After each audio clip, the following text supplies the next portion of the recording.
Have you ever started making something and it turned out completely different from what you were hoping for? Well, I want to tell you a story about how I started back on crochet after about 10 or 15 years of not doing it. I was really trying to make something cute, neat, like a little sweater, something more like a shawl. That was my goal, right? I got this big old yarn, start making it.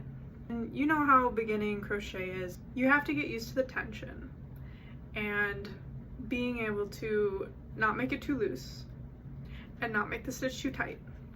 And it's a real struggle to find that in between, you know?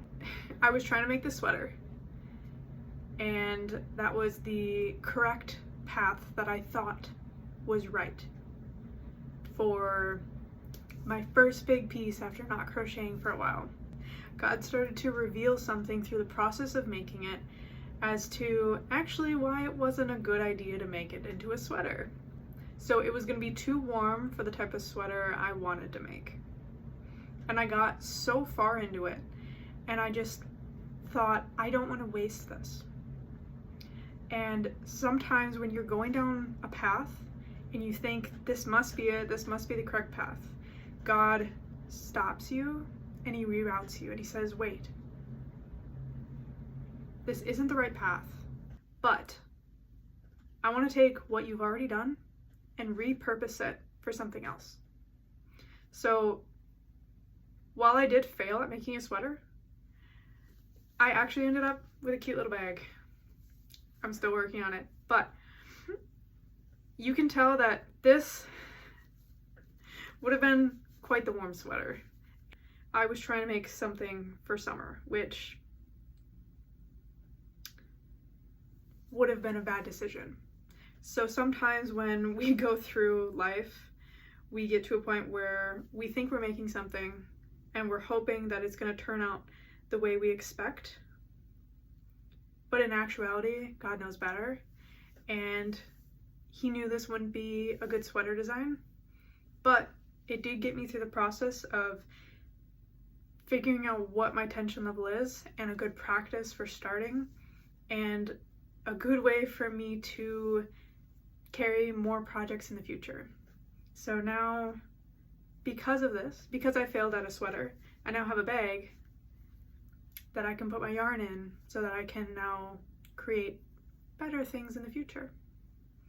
And what's funny about this is that I made a bag, I'm still working on it, but I can take my yarn and put it in my bag. So I can take it while I work on the handles.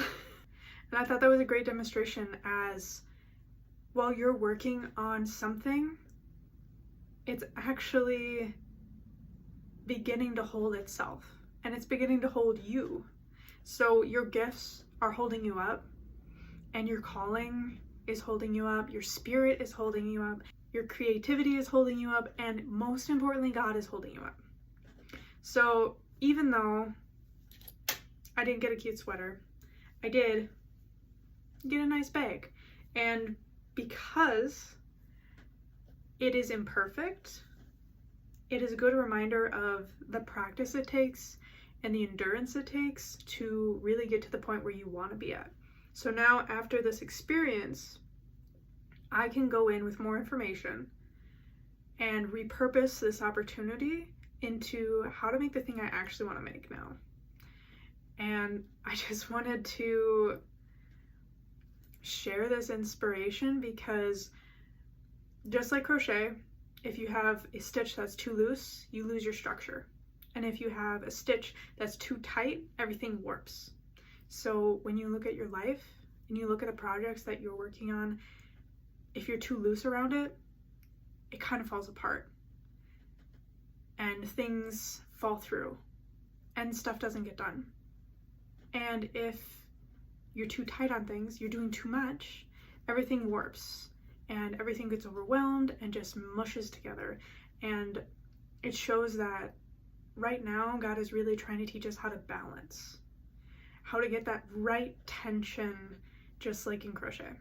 Sometimes it's not about the end product, it's about the process and the peace that you can find during that. So if you are enjoying the process of something and you are getting impatient and you just want it to be done, sit back, remember to enjoy the peace in the process and the peace of where it's taking you, because sometimes you might have to pivot and you might have to make it into something else, and that's okay. Maybe it turns out even better as that product. Just like how when people make sculptures, there was that quote, when he looks at a piece of stone, as he carves it, he's freeing it from its captor. So as you're working, as you are diving into your projects and your purpose, you are carving away what's meant to be, even if that's not exactly how you pictured it to be. So remember that growth happens in the imperfect practice, and to keep going, because you'll get to the end product eventually. Have a great day.